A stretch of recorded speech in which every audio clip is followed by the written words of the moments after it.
Innahu laqur'anun karim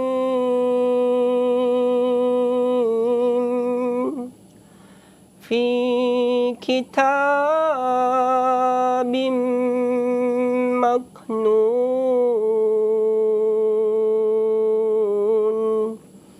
la yamassuhu illal mutahharun tanzilum mir rabbil alamin.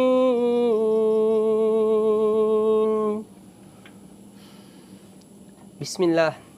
Assalamualaikum warahmatullahi wabarakatuh. Alhamdulillahi rabbil alamin. Wa bihi nasta'inu ala umurid dunya waddin. Ashhadu an la ilaha illallah wahdahu la syarika lah. Wa ashhadu anna Muhammadan abduhu wa rasuluh la nabiyya ba'da.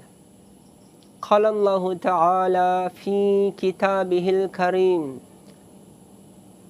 A'udzu billahi minasy syaitonir rajim. Bismillahirrahmanirrahim. Was-sabiquna as-sabiqun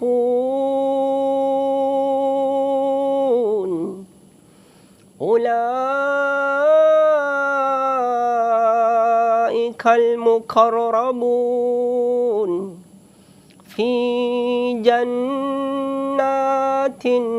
na'im thullatum minal awwalina wa qalilum minal akhirin. Sadaqallahul aliyul azim. Wa sadaqa rasulul nabiyul karim wa nahnu ala dhalika minasyahidin. Allahumma ja'alna min syuhada'il haqq al-qa'imina bil qist.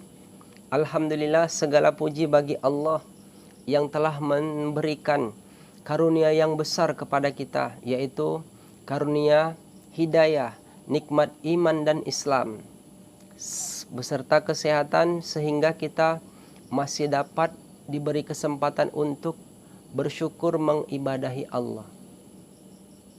Rasulullah sallallahu alaihi wasallam bersabda, la taqumus sa'a hatta la yuqalu fil ardi Allah Allah, yang artinya tidak terjadi suatu kehancuran di muka bumi ini kalaulah masih ada yang berzikir menyebut nama Allah Allah.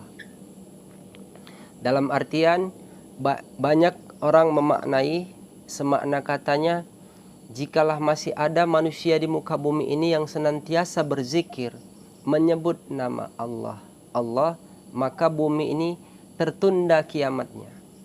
Kalau dari makna katanya, iya seperti itu. Tapi kalau dipandang dari sudut pandang yang berbeda, yang sebenarnya itu ialah itu menceritakan tentang suatu masa yang akan dijalani lagi. Kalau sudah ada suatu masa yang dijalani, berarti kan ada suatu perintah yang dikerjakan. Orang yang berzikir menyebut nama Allah Allah Allah itu, pastilah dia berzikirnya ada yang memerintahkannya. Yang memerintahkannya itu pastilah itu seorang pemimpin yang menyuruh atau yang menyampaikan kepada orang yang berzikir tadi itu. Sehingga dalam isyarat kata, tidak akan terjadi suatu kehancuran di muka bumi ini kalau masih ada yang berzikir menyebut nama Allah Allah. Cuman saja secara mutlaknya, karena masih ada pemimpin akhir zaman itu yang menyuruh perintah tadi, yang menyebut zikir Allah Allah tadi itu. Karena apa? Karena perintah atau amal atau perbuatan dengan dikaitkan dengan menyebut nama Allah Allah itu sehingga tidak terjadi kiamat itu semakna kata karena memang adanya datang seorang rasul kepada si yang melakukan itu. Dialah pemimpin di masa itu. Dialah yang memimpin suatu kaum itu. Makanya Rasulullah mengisyaratkan dalam sebuah gambaran hadis dikatakan orang yang berzikir menyebut nama Allah Allah itu ada dia dikelompokkan di dalam suatu kaum yang dinamakan kaumnya itu kaum mufarridun. Semakna kata Rasulullah bersabda, sabaqal mufarridun, telah mendahului kaum mufarridun.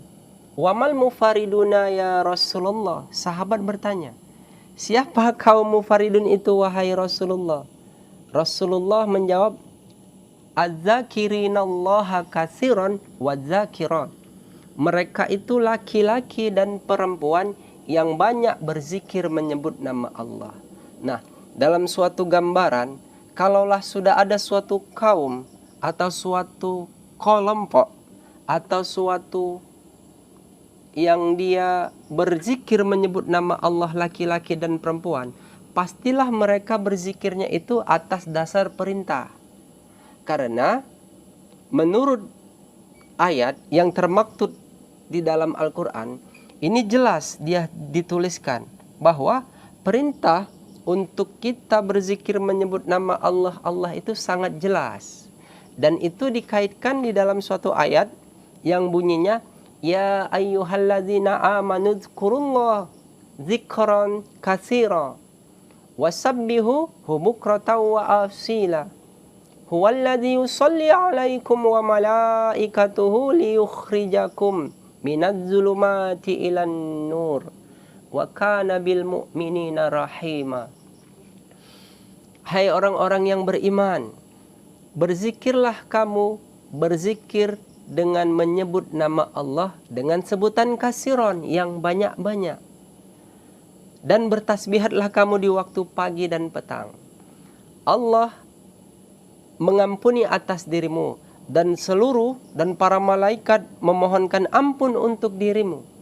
Dan Allah akan mengangkat kamu menunjuki jalan, istilahnya dari alam yang gelap menuju alam yang terang benderang.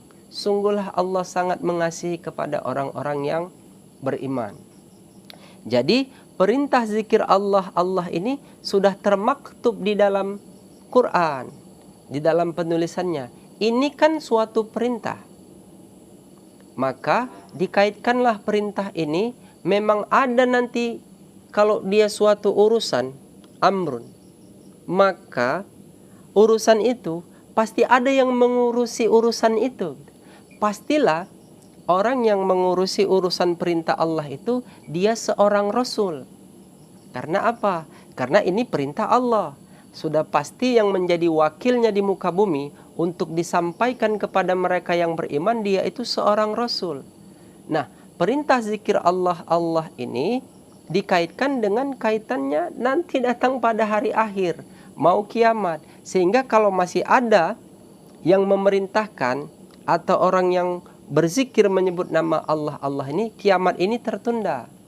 Semakna kata secara mutlak, bukan orang yang berzikir menyebut nama Allah Allah itu yang menundanya, tetapi karena masih adalah pemimpin sosok seorang rasul yang masih mau ditunggu lagi ceritanya, sehingga tertahanlah terjadinya kiamat ini, tertahanlah kehancuran di muka bumi ini.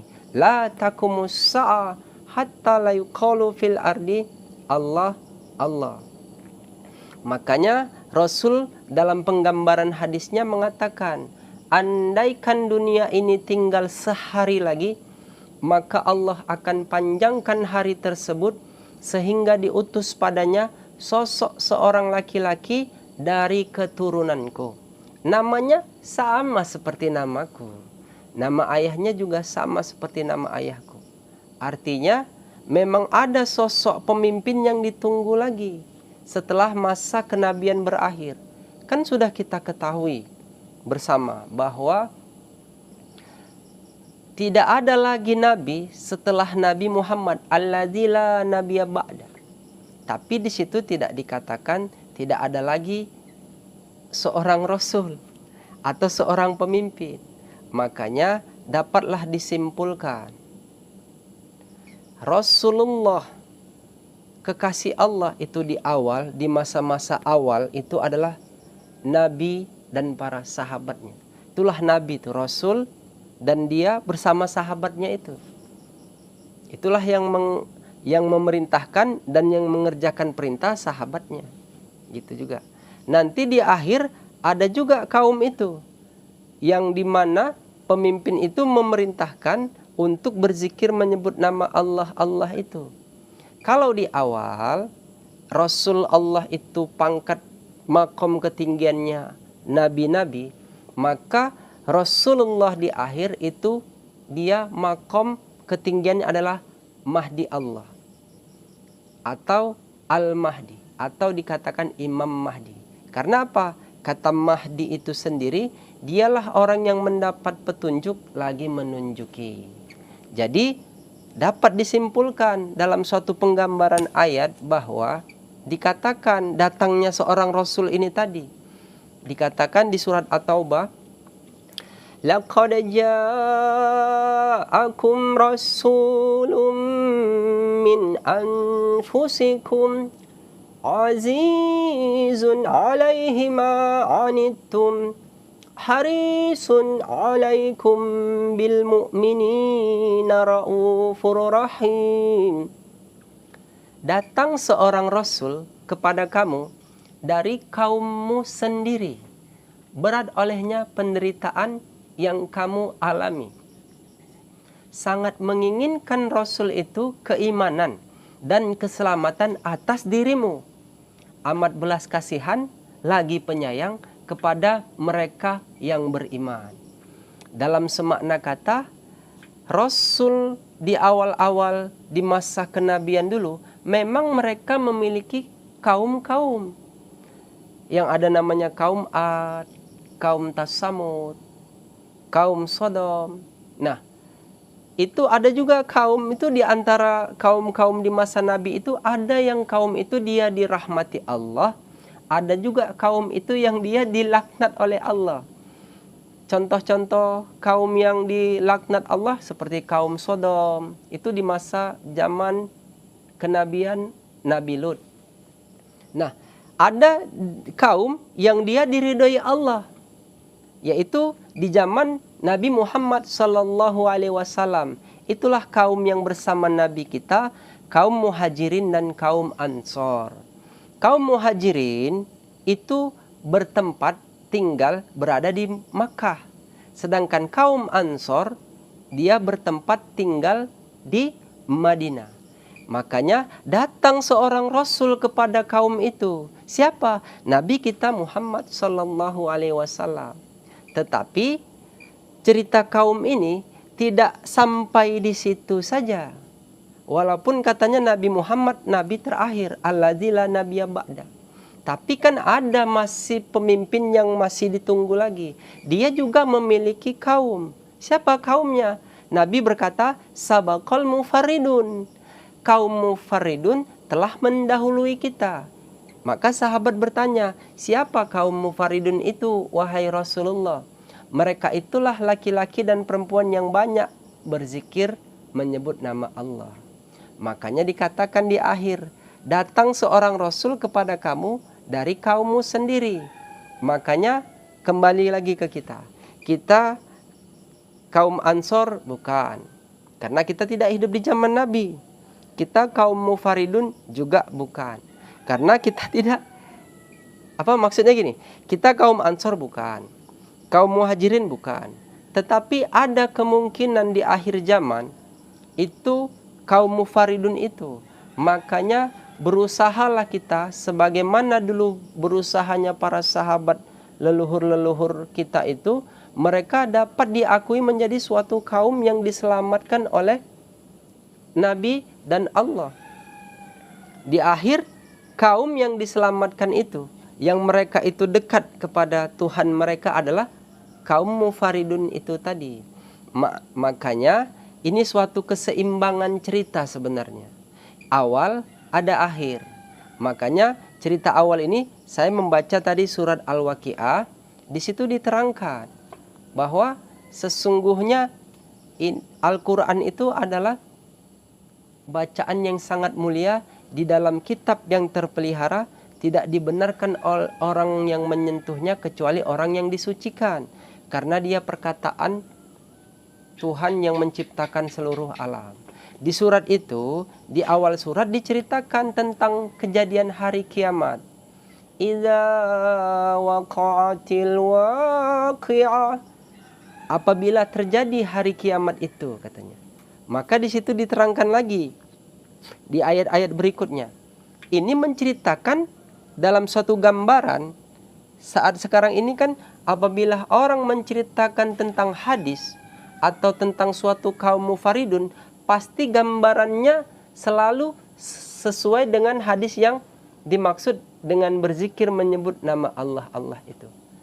Kalau saya ditanya secara pribadi, menurut sudut pandang saya, tidak mutlak seperti itu. Walaupun itu benar, kata benarnya itu memang dia termaktub di dalam penjelasan hadisnya, tapi memaknainya tidak seperti itu. Apakah orang yang di akhir zaman ini yang dia berzikir menyebut nama Allah itu semuanya kaum mufaridun? Belum tentu. Yang dapat menentukannya adalah pemimpin kaum itu sendiri. Sebagaimana Nabi di awal menunjuk siapa-siapa saja sahabatnya. Begitu dia. Karena apa? Ini cerita keseimbangan. Makanya di suatu penggambaran ayat dikatakan, Bismillahirrahmanirrahim, was-sabiquna as-sabiqun ulaikal muqarrabun fi jannatin na'im sullatum minal awwalina wa qalilum minal akhirin. As-sabiquna awwalun, di situ diterangkan sabikun tadi tuh, was-sabiquna sabiqun. Sabikun itu mereka itu terdahulu beriman. Nah, di situ diterangkan sabikuna awwalun, itulah dia Nabi dan para sahabatnya. Para nabi dan para sahabat Nabi itulah mereka terdahulu dia beriman. Beriman kepada siapa? Kepada Tuhan Allah itu. Tapi di situ ada sabikun berikutnya. Kalau ada cerita keseimbangan, berarti ada awal, ada akhir. Makanya di situ sabikuna sabikun, was-sabiquna sabiqun. Siapa as-sabiquna awwalun? Siapa as-sabiquna akhirun? As-sabiquna awwalun itulah Nabi dan para sahabatnya. Mereka jumlahnya banyak. Makanya di situ Thullatum minal awwalina wa qalilum minal akhirin. Banyak dari yang awal mereka, sedikit dari yang akhir. Siapa mereka si sabikun ini tadi? Siapa mereka ini yang terdahulu beriman? Mereka itulah di awal Nabi dan para sahabatnya. Kalau di akhir Mahdi dan para sahabatnya. Begitu juga cerita keseimbangan itu. Karena mereka itulah ulaikal muqarrabun fi jannatin na'im thullatum minal awwalina wa qalilum minal akhirin. Nah, jadi tidak semerta-merta orang itu aku sahabat Nabi, aku sahabat Mahdi. Tidak begitu. Aku yang berzikir Allah, Allah. Akulah orang mufaridun itu. Aku orang yang sholat. Akulah kaum muhajirin itu. Tidak bisa seperti itu. Karena di sini Allah yang menunjuknya. Siapa mereka itu? Allah yang menentukannya. Artinya kata Allah di situ diwakilkan kepada pemimpinnya. Pemimpinnya itulah yang menunjuk siapa yang menjadi kaumnya itu. Karena di situ Allah menunjuk ulaikal mukarrabun. Mereka itulah orang yang didekatkan dengan Tuhan mereka. Fi jannatin naim. Mereka ini sudah ditempatkan ke dalam tempat yang penuh kenikmatan. Kalau kita membilangkannya surga. Jadi penghuni surga itu semakna kata Allah juga yang menentukannya dalam satu ayat. Misalnya contoh ayatnya itu ulaika ashabul jannah hum fiha khalidun. Mereka itulah penghuni surga. Mereka itu kekal di dalam selamanya. Khalidun, abadan, selamanya. Jadi ketentuan siapa penghuni surga itu, siapa kaum yang dirahmati Allah itu, baik dia di awal, baik dia di akhir, itu yang menentukan adalah Allah dan pemimpin yang ditunjuk Allah, yaitu Rasulullah itu tadi.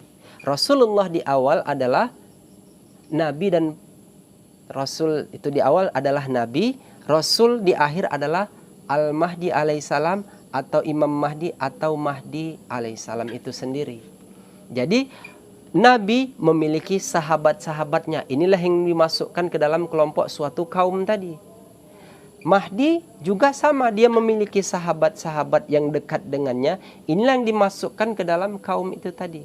Jadi berdoalah kita. Sebagaimana di awal para leluhur kita, para sahabat itu mereka berdoa. Sehingga kita juga di akhir banyak mendoa. Jalankan perintah gitu. Jadi semakna kata, kalaulah ditanya tentang hadis sabaqal mufaridun, ini kan jarang diterangkan tentang hadis ini.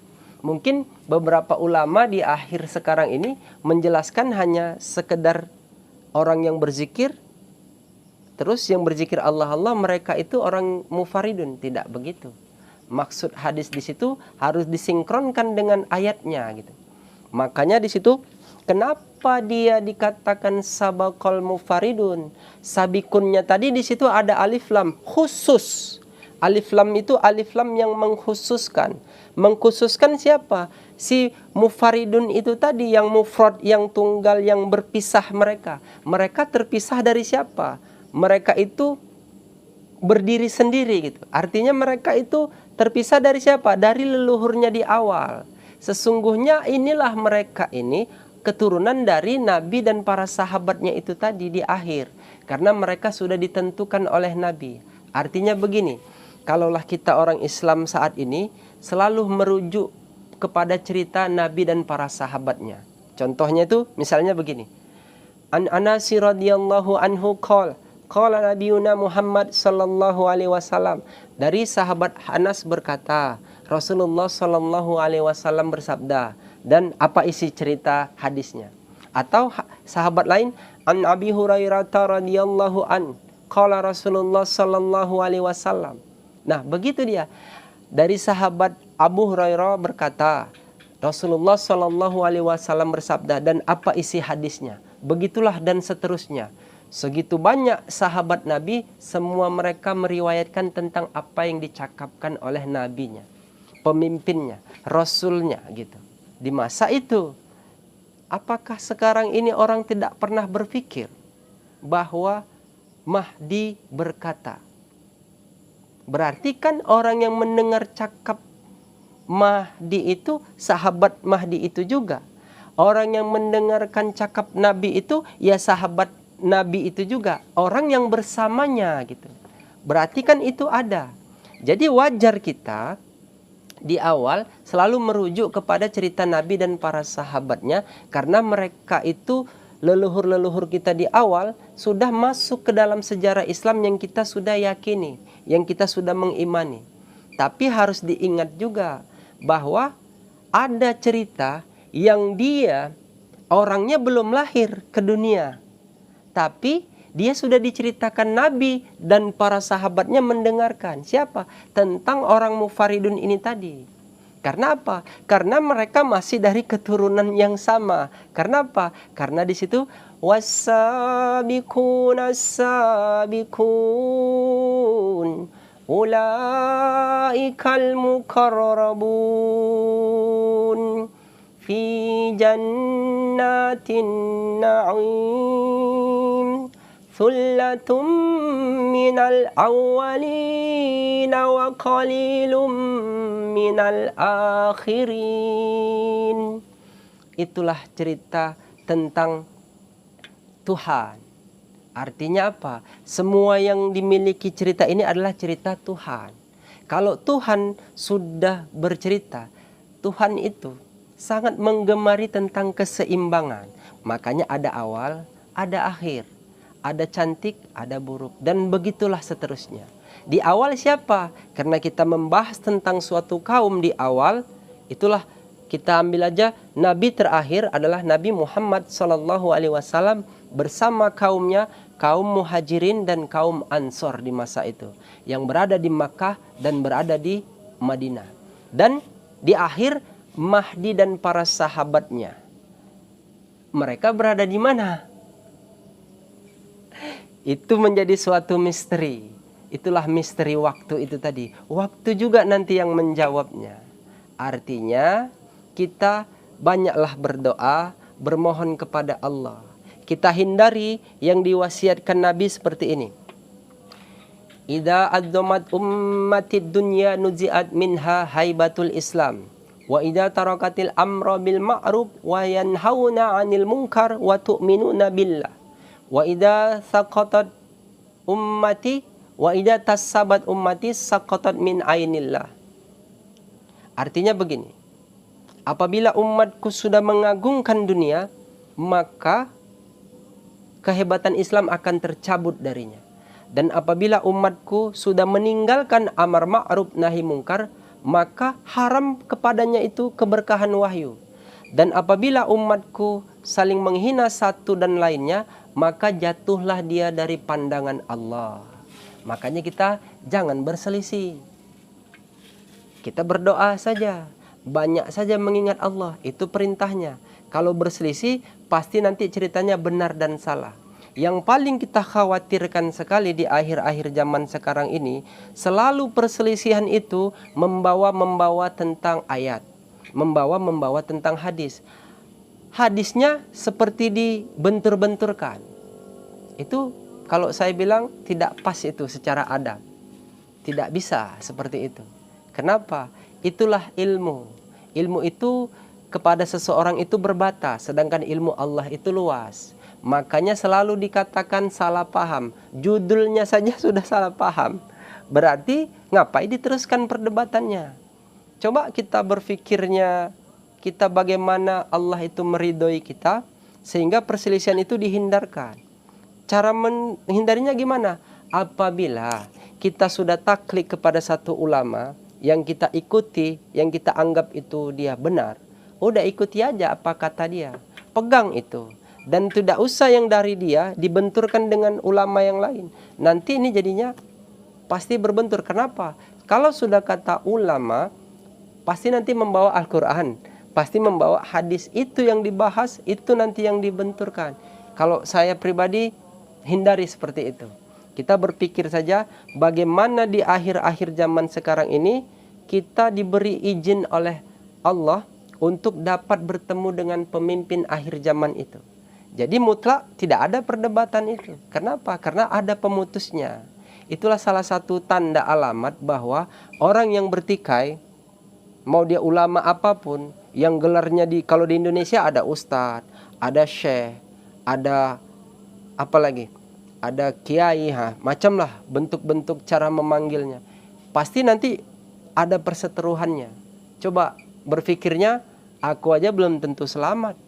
Untuk apa berseteru tentang suatu keadaan yang belum tentu aku mengetahuinya? Gitu. Nah, jadi dari sisa umat yang sebenar-sebenarnya itu, kalau memang mau lurus jalannya, dia ada sanadnya.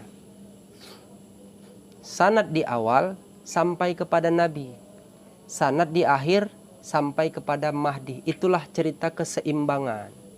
Jadi kalau sampai sanadnya kepada Nabi, syukur alhamdulillah. Makanya kalau saya pribadi ditanya, yang benar-benar sisa umat Nabi yang betul-betul itu, itulah para habaib dan para hafiz Quran itu. Karena mereka mewarisi ilmu Allah itu.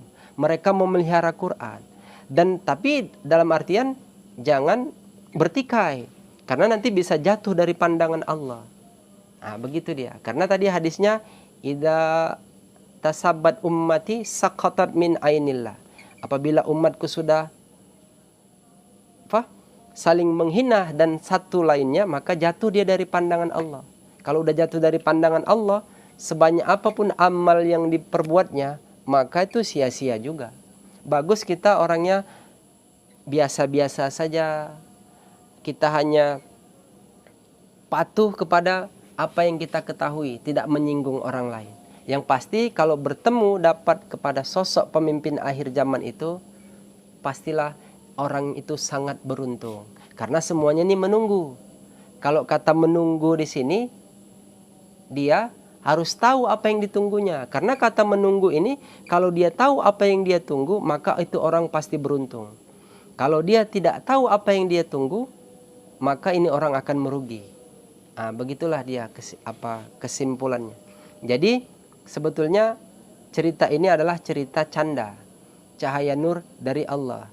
Jadi apabila tuan-tuan atau para guru-guru saya atau kepada ustadz-ustadz, para ulama kiai yang mendengarkan ini, tidak ada termaktub di dalam kitab yang dibacanya, makanya inilah cerita akhir zaman itu tadi. Bukan berarti cerita yang awal itu tidak benar, yang berada di kitab-kitab itu tidak benar. Itu semuanya benar. Di masa Allah memberikan ilham nur kepadanya. Tapi untuk sampai kepada nur ala nur tadi itu, yang dipegang oleh para nabi dan para rasul yang berikutnya ini lagi, kepada Al-Mahdi alaihissalam, kita harus minat zulumati ilan nur. Kenapa? Kalau dari sandaran ilmu yang kita ketahui, tidak akan sampai ilmu kita kepada nur ala nur itu tadi. Maka harus ada pijakan nur lagi. Makanya di situ minat zulumati ilan nur. Allah yang mengangkatnya. Untuk supaya Allah mengangkatnya, banyaklah berzikir menyebut nama Allah, disesuaikan ayatnya. Ya ayyuhalladzina amanu dzkurullaha dzikron katsiran wasabbihuhu bukratan wa asila. Makanya inilah nama Allah yang sempurna ini. Allah ini sempurnanya nama. Tuhan itulah sempurnanya wujud. Gitu. Orang-orang yang berallah dengan orang-orang yang bertuhan, pastilah mereka memiliki dua sisi yang sama tetapi berbeda. Kenapa sama kok berbeda? Iya, kalau orang yang berallah, inilah orang yang bersyariat, mereka orang yang beriman. Kalau orang yang bertuhan, mereka inilah orang yang bertarekat, mereka berkeyakinan. Yang satu beriman, yang satu berkeyakinan. Yang satu berallah, yang satu bertuhan. Yang satu mengambil jalan syariatnya, yang satu mengambil jalan tarekatnya. Kedua-duanya ini tinggal kita saja yang menjabarkannya. Artinya tidak usah cerita benar dan salah. Begitu dia. Makanya kita selalu disuruh bersyukur. Bagaimana seseorang itu dapat bersyukur kalau dia tidak bertuhan, kan begitu? Kenapa begitu? Iya, mau kepada siapa dia bersyukurnya gitu. Timbul lagi pertanyaan, bagaimana dia mau dapat bertuhan kalau dia tidak berrasul?